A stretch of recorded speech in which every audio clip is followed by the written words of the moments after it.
Hello guys, आज हामी यस भिडियोमा क्याप 2 को लको नेपाल राष्ट्र ब्याङ्कको सबै इम्पोर्टेन्ट क्वेसन जुन चाहिँ एक्जामिनेसन पोइन्ट अफ भ्यूबाट इम्पोर्टेन्ट टपिकहरू छ त्यो सबै सेक्सन चाहिँ डिस्कस गर्ने गरेको छौँ। Without wasting our time let's start the video. फर्स्टमा हाम्रो इम्पोर्टेन्ट सेक्सन रहेको छ अब्जेक्टिभ अफ ब्याङ्क। ब्याङ्कको अब्जेक्टिभ के हो त? सेक्सन 4 ले के भन्छ त? The following are the objective of bank: to maintain economic stability, formulate necessary monetary and foreign exchange policy in order to maintain stability of price. यसको मेन अब्जेक्टिभ भनेको इकोनोमिक स्टेबिलिटी मेन्टेन गर्ने र necessary monetary foreign exchange policy formulate गर्ने जसले चाहिँ प्राइसको stability maintain गर्न help गर्छ। त्यसै गरी नेक्स्ट अब्जेक्टिभ भनेको to develop secure healthy efficient system of payment. यसले चाहिँ एउटा सेक्योर हेल्दी र इफिसियन्ट सिस्टम अफ पेमेन्ट चाहिँ डेभलप गर्नमा चाहिँ हेल्प गर्छ। नेपाल राष्ट्र ब्याङ्कको एउटा वान अफ द अब्जेक्टिभ हो। त्यसै गरी नेक्स्ट अब्जेक्टिभ भनेको to extend outreach of financial service. Financial सर्भिसको चाहिँ रिच चाहिँ पुरै नेपालभरि फैलाउने काम पनि एउटा अब्जेक्टिभ हो भने to increase public creditability towards banking र फाइनेन्सियल सिस्टम। ब्याङ्किङ र फाइनेन्सियल सिस्टमतिर चाहिँ पब्लिक क्रेडिटेबिलिटी चाहिँ इन्क्रिज गर्ने काम पनि नेपाल राष्ट्र ब्याङ्कको एउटा वान अफ द अब्जेक्टिभ हो। त्यसै गरी नेक्स्ट अब्जेक्टिभ भनेको to promote stability and liquidity required in a bank. ब्याङ्कमा जति चाहिन्छ स्टेबिलिटी र लिक्विडिटी जुन चाहिँ मेन्टेन गर्नुपर्ने हुन्छ त्यसलाई चाहिँ प्रमोट गर्ने काम पनि नेपाल राष्ट्र ब्याङ्कको वान अफ द अब्जेक्टिभ हो। त्यसै गरी नेक्स्ट इम्पोर्टेन्ट हाम्रो सेक्सन छ सेक्सन 5 को function duties and power of the board भनेर सोध्ने कसैले नि त। Pursuant to section 5 the following are the function duties and power of board in order to achieve objective of section 4। Section 4 को objective achieve गर्नलाई के function and duties चाहिँ क्यारी गर्नुपर्छ त? Issue note bank and coin. Bank note र coin issue गर्ने काम एउटा one of the function duties and power of board हो भने determine foreign exchange policy plus implement it.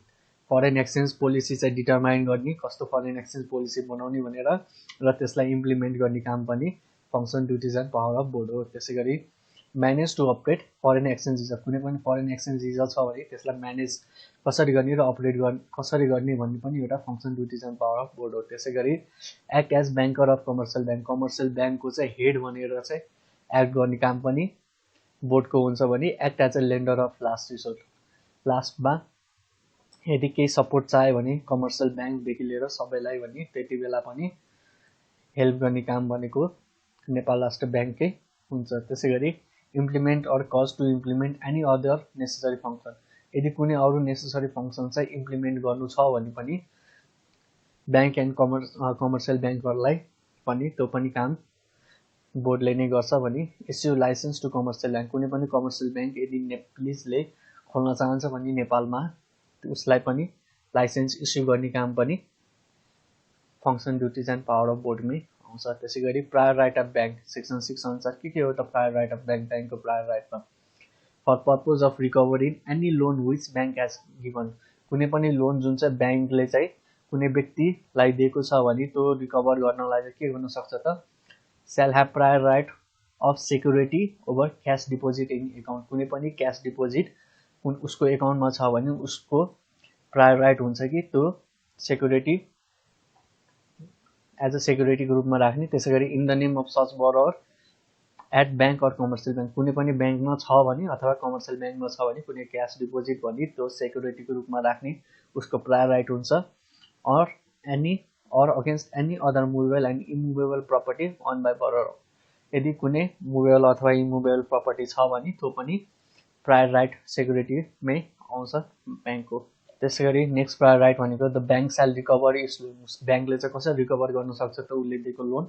By taking custody the cash movable or immovable properties having its prior right. माथि भनेको prior right अनुसार चाहिँ कुनै cash अथवा movable र इमुभेबल property छ भने त्यसको कस्टडी लिने and selling such property as prescribe र त्यो प्रपर्टीलाई बेच्ने जसरी चाहिँ नेपाल राष्ट्र ब्याङ्कले प्रिस्क्राइब गरेको छ। त्यसै गरी नेक्स्ट हाम्रो इम्पोर्टेन्ट सेक्सन छ function not to be carried by bank. Section 7 अनुसार के फङ्सन चाहिँ ब्याङ्कले क्यारी गर्नु हुन्न त? नेपाल राष्ट्र ब्याङ्कले के छ त? Providing any loan. यदि केही पनि लोन प्रोभाइड गरेको छ भने लोन प्रोभाइड गर्न सक्दैन भने त्यसरी accepting any type of deposit. कुनै पनि व्यक्तिले चाहिँ यदि डिपोजिट गर्न चाहन्छ भने नेपाल राष्ट्र ब्याङ्कमा त्यो डिपोजिट हुँदैन। त्यसै गरी making any type of financial कुनै पनि फाइनेन्शियल गिफ्ट चाहिँ कुनै व्यक्ति अथवा ब्याङ्कलाई दिन सक्दैन। त्यसैगरी purchasing share of commercial bank, financial institution र पब्लिक कर्पोरेसन, कुनै पनि कमर्सियल ब्याङ्कको अथवा फाइनेन्शियल इन्स्टिट्युसनको अथवा पब्लिक कर्पोरेसनको चाहिँ सेयर किन्न पनि नेपाल राष्ट्र ब्याङ्कले पाउँदैन। त्यसैगरी acquiring any type of right of property के को त यही माथि के commercial bank, financial institution, public corporation, त्यसमा अझै के छ एग्रिकल्चर छ, इन्डस्ट्री एन्ड अदर इन्स्टिट्युसन। कुनै पनि राइट एक्वायर गर्न पाउँदैन कुनै पनि प्रपर्टीमा। कसको चाहिँ कमर्सियल ब्याङ्कको हुनसक्छ, पब्लिक कर्पोरेसनको हुनसक्छ, एग्रिकल्चरको हुनसक्छ अथवा इन्डस्ट्री र अदर इन्स्टिट्युसनको हुनसक्छ। त्यसैगरी carrying out any type of trade, कुनै पनि ट्रेड पनि नेपाल राष्ट्र ब्याङ्कले क्यारी गर्न पाउँदैन। त्यसैगरी any right over movable and immovable property by way of purchase, lease or any other manner, कुनै पनि राइट एक्वायर गर्न पाउँदैन मुभेबल अथवा इमुभेबल प्रपर्टीमा, कसरी त खरिद गरेर अथवा लिज अर कुनै अरू म्यानरबाट।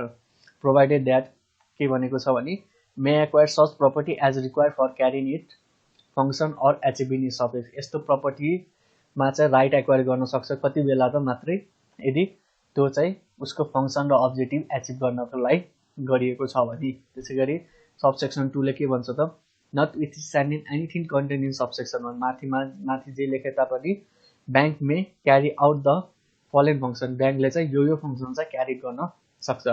प्रोभाइड एनी लोन टु, कुनै पनि लोन प्रोभाइड गर्न सक्छ अथवा to invest in share of institution for attaining its objective, अथवा कुनै सेयर इन्स्टिट्युसनको सेयरमा लगानी गर्न सक्छ त कतिसम्म त not exceeding 10% of capital of such institution, त्यो सच इन्स्टिट्युसनको चाहिँ पेड अफ क्यापिटलको चाहिँ 10% भन्दा चाहिँ एक्सिड हुनु भएन यदि इन्भेस्टमेन्ट गर्न लागेको छ भने सेयरमा।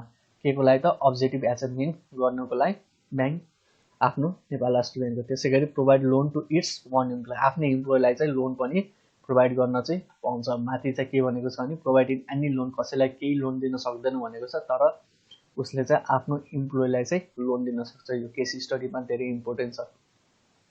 त्यसै गरी 8 सबसेक्सन सेक्सन 8 ले के भन्छ त privilege and facilities to bank, कस्तो चाहिँ प्रिभिलेज र फेसिलिटी ब्याङ्कले इन्जोय गर्छ त exemption from all type of taxes, fees अनि change on income, capital transaction, house, land asset sector, सबै ट्याक्सेस र फीबाट चाहिँ एक्जेम्सन हुन्छ भने। त्यसै गरी यदि कुनै हाउस अथवा ल्यान्ड एसेट किनेको छ भने त्यसमा पनि ट्याक्स लाग्छ भने त्यसमा पनि पुरै फ्री हुन्छ। त्यस्तो प्रिभिलेज एन्ड फेसिलिटिज चाहिँ नेपाल राष्ट्र ब्याङ्कले इन्जोय गर्छ। त्यसै गरी no requirement for payment of registration fee, कुनै पनि रजिस्ट्रेसन फी चाहिँ तिर्न रिक्वायरमेन्ट हुँदैन। के को लागि त for registration of deed and loan, कुनै पनि डिड अथवा लोन चाहिँ रजिस्ट्रेसन गर्नको लागि, अथवा अफ के भनेको छ no requirement of revenue stamp on any document relating to the bank, कुनै पनि डकुमेन्ट जुन चाहिँ अरू कमर्सियल ब्याङ्कको छ भने त्यसमा रेभेन्यू स्ट्याम्प चाहिँ लाउनु पर्दैन। त्यसै गरी नेक्स्ट डीमा यो ए बी को यो हो र सी को चाहिँ no requirement of revenue stamp हो। अब डीमा के छ त will not be any taxes fee charge केमा त on export and import of bank notes, coin, silver and other, कुनै पनि ट्याक्सेस अथवा फी चार्ज चाहिँ लाग्दैन यदि कुनै एक्सपोर्ट र इम्पोर्ट गरेको छ ब्याङ्क नोट, कोइन, सिल्भर अथवा केही अरू मेटेरियल। के को लागि त to making for its bank note and minting coin, एउटा ब्याङ्क नोट अथवा मिन्टिङ कोइन बनाउनको लागि चाहिँ यो एक्सपोर्ट र इम्पोर्ट गरेको छ भने कुनै ट्याक्सेस फी चार्ज लाग्दैन।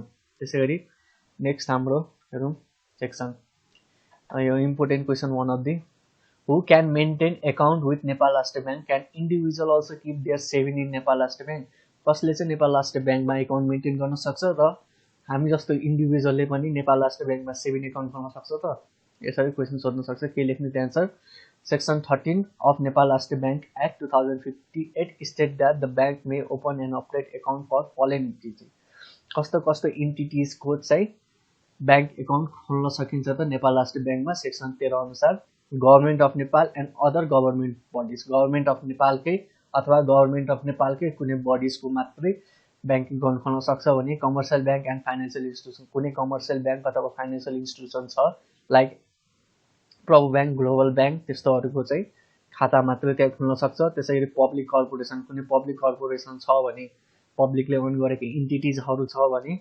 तिनीहरू पनि खाता पनि नेपाल राष्ट्र ब्याङ्कमा खोल्न सकिन्छ भने फरेन डिप्लोमेट मिसन कुनै छ भने त्यसको पनि ब्याङ्क खाता नेपाल राष्ट्र ब्याङ्कमा खोल्न सकिन्छ। फरेन सेन्ट्रल ब्याङ्क कुनै फरेन सेन्ट्रल ब्याङ्कको चाहिँ खाता खोल्नु पर्यो भने नेपाल राष्ट्र ब्याङ्कमा खोल्न सकिन्छ। Foreign bank and international organisation association कुनै फरेन ब्याङ्क छ भने अथवा कुनै इन्टरनेसनल अर्गनाइजेसन अथवा एसोसिएसन छ भने उनीहरूको खाता पनि नेपाल राष्ट्र ब्याङ्कले खोल्न सक्छ। त्यसैगरी कन्क्लुजनमा के भनेको छ त, the procedure for opening and operating such account shall be prescribe by bank, ब्याङ्कले प्रिस्क्राइब गरेको अनुसार नै प्रोसिडर ब्याङ्क एकाउन्ट ओपनिङ गर्ने प्रोसिडर हुन्छ भने provided however that the bank shall not operate account for any individual industry and political organization, र या जे भने पनि ब्याङ्कले चाहिँ कुनै पनि एकाउन्ट अपरेट गर्नु भएन कुनै इन्डिभिजुअलको अथवा इन्डस्ट्री र पोलिटिकल अर्गनाइजेसनको। त्यसैले हामीले कन्क्लुजनमा के दिन सक्छ त, from the above provision it is clear that individual can not keep their saving in Rastra bank. माथिको सेक्सन अनुसार चाहिँ के भन्न सक्यौँ हामीले, अब इन्डिभिजुअलले चाहिँ सेभिङ एकाउन्ट नेपाल राष्ट्र ब्याङ्कमा खोल्न सक्दैन, one of the important question. त्यसै गरी नेक्स्ट हाम्रो टपिकहरू के छ, ground of removal of director from the office. के कारणले चाहिँ डाइरेक्टरलाई चाहिँ अफिसबाट निकाल्न सकिन्छ त। गभर्मेन्ट अफ नेपाल सबसेक्सन 1 ले के भन्छ, government of Nepal council of minister shall remove if not fulfil condition in subsection 5। Government of Nepal अथवा काउन्सिल अफ मिनिस्टरले चाहिँ डाइरेक्टरलाई अफिसबाट रिमुभ गर्न सक्छ यदि सबसेक्सन 5 मा मेन्सन गरेको कन्डिसनहरू चाहिँ फुलफिल गरेन भने। प्रोभाइडेड द्याट निकाल्नुभन्दा अगाडि के गर्नुपर्छ भने, shall not deprive the concern person from reasonable opportunity to defend before removing from office. त्यस्तो व्यक्ति जसलाई चाहिँ निकाल्न लागेको छ डाइरेक्टरलाई फ्रम अफिसबाट भने उसलाई रिजनेबल अपर्च्युनिटी दिनुपर्छ उसको क्लारिफिकेसन दिनको लागि बिफोर रिमुभिङ फ्रम अफिस। त्यसै गरी Nepal government can remove on recommendation of inquiry committee constitute under section 23। Nepal गभर्मेन्टले चाहिँ कति बेला चाहिँ रिमुभ गर्न सक्छ त, यदि इन्क्वायरी कमिटीको रिकमेन्डेसन मात्रै रिमुभ गर्न सक्छ। Once Nepal government initiate process of removing shall be deem to have ipso facto suspended from the office. यदि नेपाल गभर्मेन्टले चाहिँ रिमुभिङको प्रोसेस स्टार्ट गरेको छ भने त्यो व्यक्ति चाहिँ त्यति बेलैदेखि नै अफिसबाट सस्पेन्ड भएको मानिनेछ। त्यसै गरी सबसेक्सन 5 मा के कन्डिसन छ, के कन्डिसनमा चाहिँ रिमुभ गर्न सकिन्छ त्यो लेख्नु। Person to subsection 5 the following are the circumstances where director can be remove from office भनेर लेखेर के लेख्नु पर्यो, सब बुलेट फर्ममा लेख्नु पर्यो। यदि सबसेक्सन याद हुँदैन भने के छ त, 1 who disqualified to become director under section 21। Under section 21 मा मेन्सन गरेको डिस्क्वालिफिकेसन अन्तर्गत पर्यो भने। त्यसै गरी lack of capability to implement the function of bank for achieving objective, यदि उसँग क्यापेबिलिटी नै छैन कि फङ्सनको ब्याङ्कको कुनै पनि फङ्सन इम्प्लिमेन्ट गर्ने र ब्याङ्कको अब्जेक्टिभ एचिभ गर्ने भने त्यति बेला पनि त्यो डाइरेक्टरलाई अफिसबाट रिमुभ गर्न सकिन्छ। त्यसै गरी one who has committed act causing loss a to banking or financial system of country, यदि कुनै व्यक्तिले डाइरेक्टरले चाहिँ यदि कुनै लस गरेको छ भने ब्याङ्किङ र फाइनेन्सियल सिस्टम कन्ट्रीको भने त्यो व्यक्तिलाई पनि अफिसबाट रिमुभ गर्न सकिन्छ। त्यसै गरी one who is found to have acted dishonestly with malafide intention only transaction related to business of the bank, यदि कुनै व्यक्तिले चाहिँ डिसअनेस्टली कुनै काम गरेको छ ब्याङ्किङ बिजनेसको रिलेटेड ट्रान्जेक्सन भने त्यो पनि त्यति बेला पनि डाइरेक्टरलाई रिमुभ गर्न सकिन्छ। इफ प्रोफेसनल लाइसेन्स, यदि उसको प्रोफेसनल लाइसेन्स नै रिमुभ गर्यो भने त्यति बेला पनि रिमुभ हुन्छ भने। त्यसरी one who is absent for 3 consecutive meeting of board without notice, कुनै पनि डाइरेक्टर चाहिँ यदि 3 चोटि कन्जिक्युटिभली चाहिँ मिटिङमा एब्सेन्ट भयो भने त्यति बेला चाहिँ बिना नोटिस दिएर भने त्यो डाइरेक्टरलाई पनि रिमुभ गर्न सकिन्छ। त्यसै गरी सबसेक्सन 6 ले के भन्छ त, except ground referred under section 5, except ground under subsection 5 मा लेखेको ग्राउन्ड बाहेक चाहिँ नो गभर्मेन्ट डिजी र director shall be remove from the office. यो कन्डिसन बाहेक चाहिँ कुनै पनि गभर्नर अथवा डिजी र डाइरेक्टरलाई चाहिँ अफिसबाट निकाल्न सकिँदैन। अब नेक्स्ट हाम्रो इम्पोर्टेन्टहरू, allocation of net profit. Section 41 अनुसार नेट प्रफिट यदि नेपाल राष्ट्र ब्याङ्कलाई नेट प्रफिट भयो भने त्यो कसरी एलोकेट गर्ने त। If bank makes net profit in any fiscal year, allocation and use of such profit shall have to made as follows। यदि कुनै ब्याङ्कले चाहिँ कुनै फिस्कल इयरमा कुनै प्रफिट गर्यो भने त्यो प्रफिटलाई चाहिँ यसरी एलोकेट गर्नु पर्यो। The amount equal to revaluation profit from net profit shall have to separate and kept in revaluation reserve fund। यदि रिभ्यालुएसन प्रफिट गरेको छ भने कुनै पनि त्यो चाहिँ नेट प्रफिटबाट त्यो त्यति बराबरको एमाउन्ट चाहिँ सेपरेट गरेर त्यसलाई चाहिँ रिभ्यालुएसन रिजर्भ फन्डमा लगेर राख्नु पर्यो। त्यसगरी after separating amount as per clause एमा सेपरेट गरिसकेपछि एमाउन्ट त्यसपछि 5% shall have to be kept in monetary liability fund। 5% चाहिँ मोनिटरी लायबिलिटी फन्डमा राख्नु पर्यो। त्यसपछि amount fix by board so as to not to reduce from 10% of general reserve fund. जति amount चाहिँ बोर्डले फिक्स गरेको छ त्यो भन्दा कम अथवा 10% भन्दा कम चाहिँ नेट प्रफिटबाट चाहिँ जेनरल रिजर्भ फन्डमा चाहिँ लगेर ट्रान्सफर गर्नु पर्यो। त्यसैगरी 5% amount to financial stability fund. त्यसपछि 10% जेनरल रिजर्भ फन्डमा लगिसकेपछि पनि 5% चाहिँ फाइनेन्शियल स्टेबिलिटी फन्डमा लग्ने। त्यसैगरी amount fix by board shall have to be kept in net accumulated saving fund. यदि बोर्डले चाहिँ केही एमाउन्ट फिक्स गरेको छ भने त्यो चाहिँ अब नेट एक्युमुलेटेड सेभिङ फन्डमा लगेर राख्ने भने त्यो पनि एमाउन्ट नेट प्रफिटबाटै एलोकेट गरेर सेपरेट गरेर राख्नु पर्यो। त्यसैगरी सीले के भन्छ after amount is appropriate as per clause B. Clause बीको एमाउन्ट एप्रोप्रिएट भइसकेपछि अब के गर्ने त as per necessary board shall appropriate amount to other fund. यदि नेसेसरी छ कुनै पनि अदर फन्ड मेन्टेन गर्ने भने त्यहाँ नेट प्रफिटबाट एमाउन्ट एलोकेट गरेर चाहिँ अरू फन्डमा राख्न सकिन्छ। And have to submit the rest of amount to government. माथिको सबै काम गरिसकेपछि चाहिँ यदि नेट प्रफिटबाट पनि केही एमाउन्ट बच्छ भने त्यो सबै एमाउन्ट चाहिँ अब कसलाई दिनु पर्यो त गभर्मेन्ट अफ नेपाललाई सबमिट गरिदिनु पर्यो। र सबसेक्सन 2 ले के भन्छ amount of general reserve fund and accumulated saving fund. जुन चाहिँ हामीले यहाँ मेन्टेन गरेको छ जेनरल रिजर्भ फन्ड र accumulated saving fund can be use for sale of increasing the capital of bank well. यो जेनरल रिजर्भ फन्ड र accumulated saving fund चाहिँ हामीले कहाँ युज गर्न सक्छौँ त यदि ब्याङ्कको क्यापिटल इन्क्रिज गर्नु छ भने। त्यसैगरी अब नेक्स्ट इम्पोर्टेन्ट हेरौँ के छ how does Nepal last bank mobilize foreign exchange reserve explain भनेर क्वेसन आउँछ। के हुनसक्छ त कसरी एन्सर लेख्ने त in pursuant to section 66 of Nepal last bank act 2058 Nepal last bank will mobilize foreign exchange reserve in the following manner. Section 66 अनुसार चाहिँ नेपाल लास्ट ब्याङ्कले चाहिँ फरेन एक्सचेन्ज रिजर्भ चाहिँ यसरी चाहिँ म्यानेज गर्न सक्छ मोबिलाइज गर्न सक्छ। Such reserve will be denominated in respective foreign exchange and such reserve will consist of following matter. त्यो फरेन एक्सचेन्ज रिजर्भ चाहिँ योमा चाहिँ डिनोमिनेट गर्न सक्छ र त्यो रिजर्भमा चाहिँ कस्तो कस्तो म्याटरहरू हुनसक्छ त gold and other precious metal held by or for the account of RB Nepal last bank. कुनै गोल्ड हुनसक्छ अथवा प्रिसियस मेटल हुनसक्छ जुन चाहिँ नेपाल लास्ट ब्याङ्कले हेल्ड गर्न सक्छ अथवा कुनै नेपाल लास्ट ब्याङ्ककै एकाउन्टमा हेल्ड गर्न सक्छ। त्यसैगरी foreign currency held by or for the account of NRB कुनै फरेन करेन्सी हुनसक्छ जुन चाहिँ हेल्ड गरेर राख्न सकिन्छ अथवा एकाउन्ट नेपाल लास्ट ब्याङ्ककै एकाउन्टमा हेल्ड गरेर राख्न सक्छ। Foreign currency held in account of Nepal last bank on back of foreign central bank or foreign bank. कुनै फरेन करेन्सी हुनसक्छ जुन चाहिँ नेपाल लास्ट ब्याङ्कले एकाउन्ट मेन्टेन गरेर चाहिँ कुनै फरेन सेन्ट्रल ब्याङ्क अथवा अरू फरेन ब्याङ्कमा मेन्टेन गरेर राख्न सक्छ Nepal foreign exchange reserve. Special drawing right as they are held by Nepal last bank at international monetary fund. कुनै पनि स्पेसल ड्रइङ राइट चाहिँ उसले नेपाल लास्ट ब्याङ्कले हेल्ड गर्न सक्छ कहाँ त इन्टरनेसनल मोनिटरी फन्ड। त्यसै गरी अदर एज प्रिस्क्राइब भनेर लेखेर Nepal last bank will maintain international reserve at a level which will adequate for execution of monetary and exchange rate policy and for prompt settlement of international transaction. र Nepal last bank will hold the foreign exchange reserve in its balance sheet. जुन foreign exchange reserve चाहिँ Nepal last ब्याङ्कले maintain गरेको छ उसले चाहिँ आफ्नो balance seat बनाउँदाखेरि चाहिँ त्यो ब्यालेन्स सिटमा चाहिँ इन्क्लुड गरेर देखाउनु पर्यो।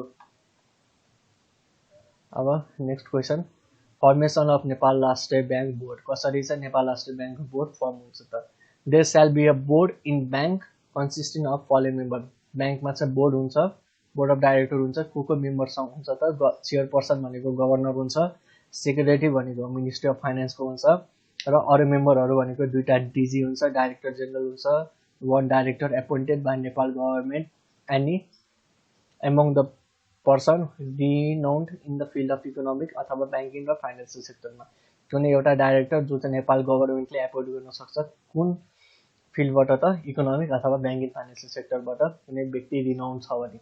र सेक्सन 29 अनुसार following are the function duties and power of board के हो त यो नेपाल राष्ट्र ब्याङ्कको फङ्सन ड्युटिज एन्ड पावर।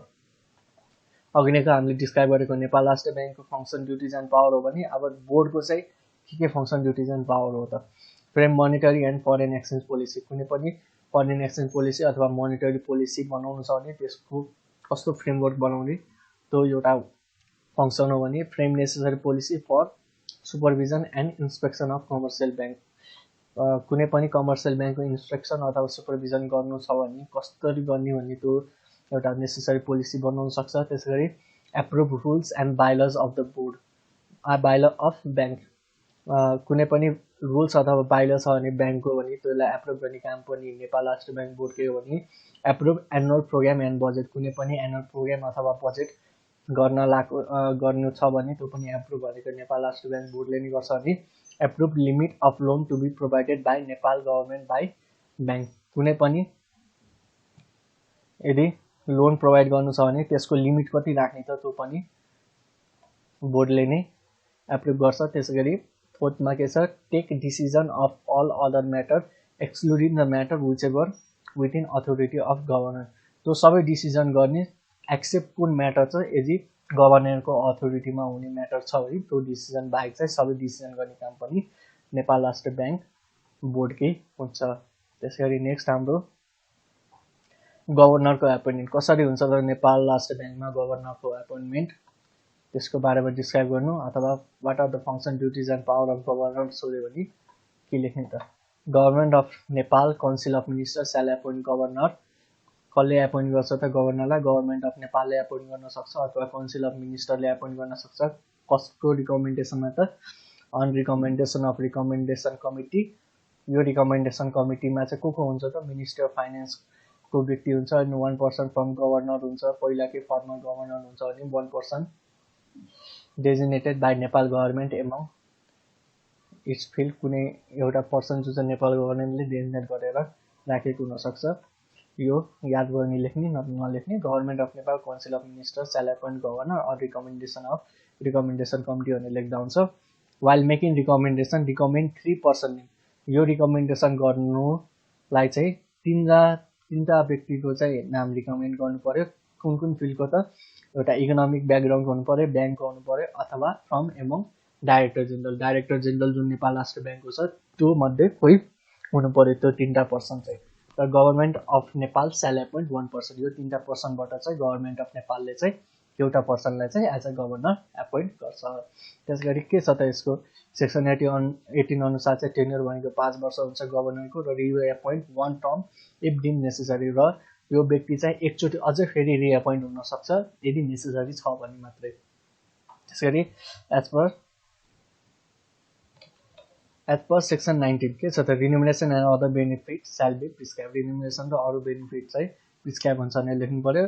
र अब गभर्नरको फङ्सन सोधेको छ भने as per section 30 following function duties and power shall be carry के हुन्छ त गभर्नरको following function implement decision by the board policy relating to the monetary and foreign exchange reserve कुनै पनि बोर्डले डिसिजन गरेको छ भने त्यसलाई इम्प्लिमेन्ट गर्ने काम भनेको गभर्नरको हुन्छ अनि implement policy relating to monetary and foreign exchange matter कुनै पनि पोलिसी जुन चाहिँ फरेन एक्सचेन्ज र मोनिटरीको म्याटरमा छ भने त्यसलाई इम्प्लिमेन्ट गर्ने काम पनि गभर्नरले गर्छ।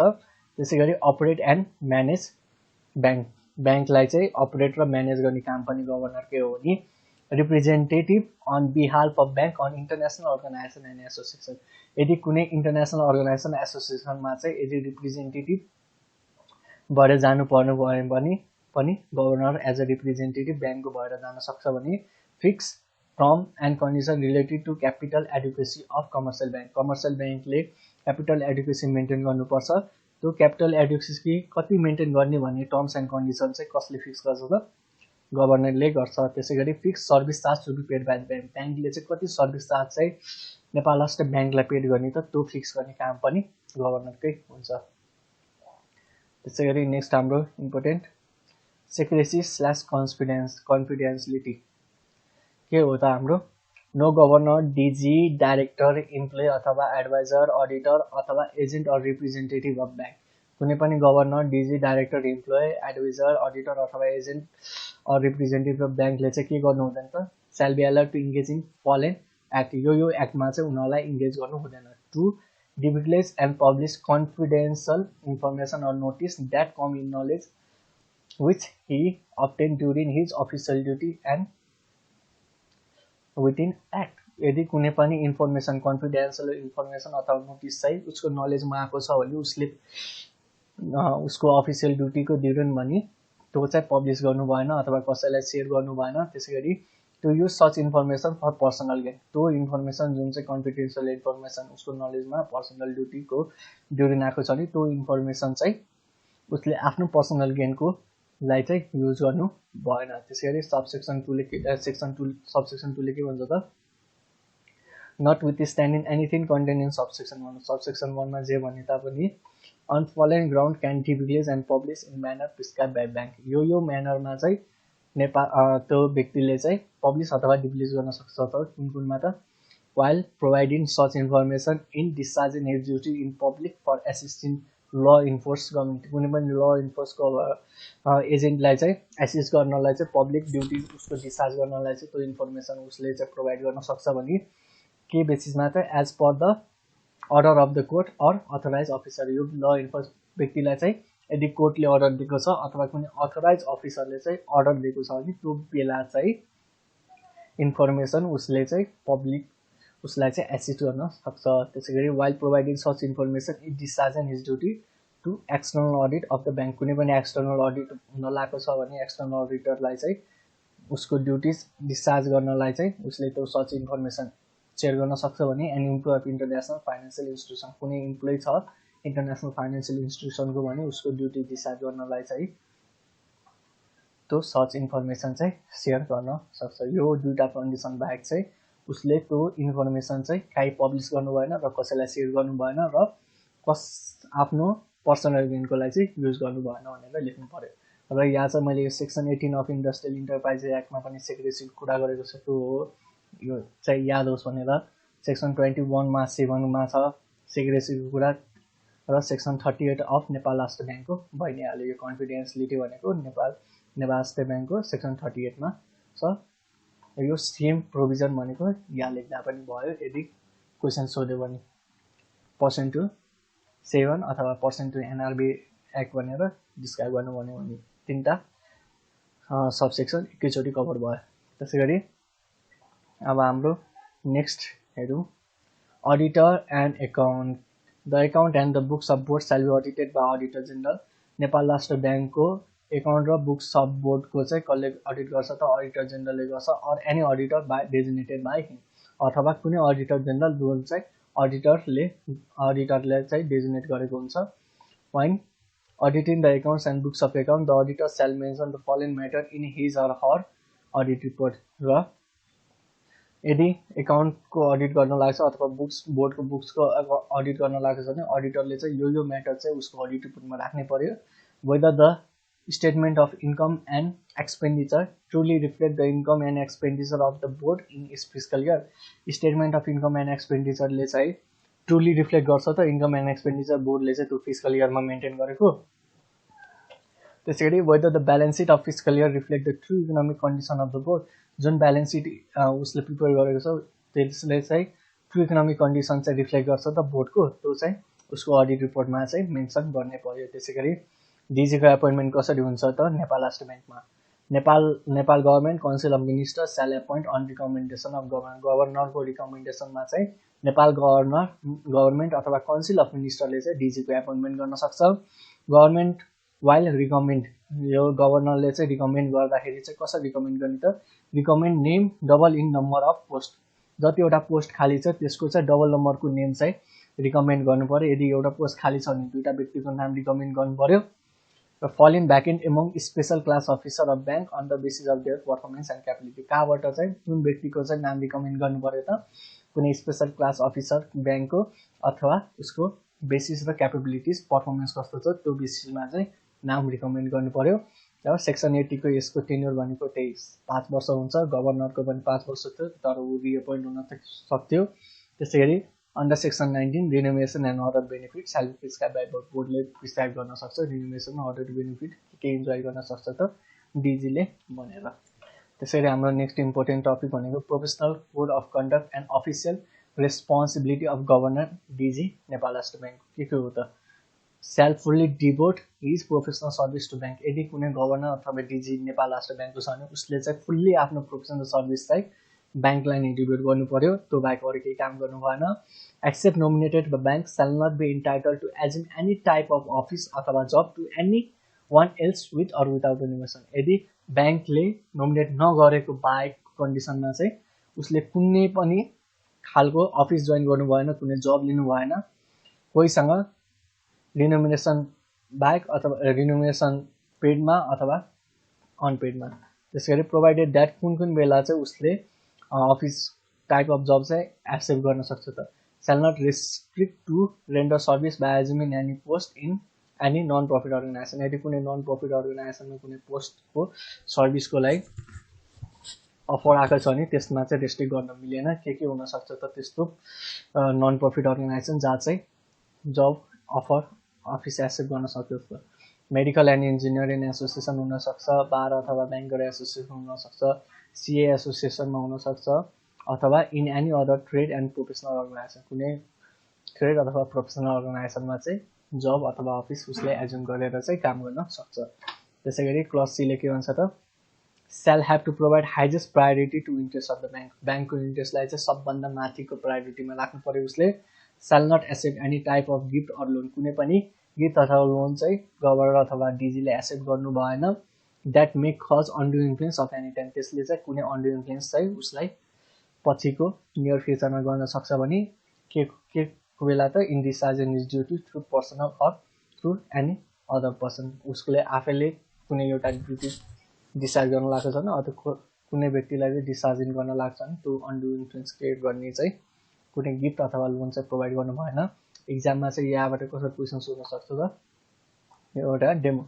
CA Gautam was appointed as governor of Nepal Rastra bank on fiscal year 2074 10 महिना 10 गते। He seeks your opinion as to the provision on vested personal interest applicable to governor DG Nepal Rastra bank 2058 के हुनसक्छ त्यो। Thank you, hope you enjoy learning guys. यहाँबाट सोधिने यो नेपाल राष्ट्र ब्याङ्कको फर्स्टमा चाहिँ यो क्वेसन हेर्नु न, अरू पनि इम्पोर्टेन्ट छ बट मेनली यहाँबाट चाहिँ क्वेसन सोधिरहेको छ ट्रेन्ड अनुसार। Best of lock, have a good day.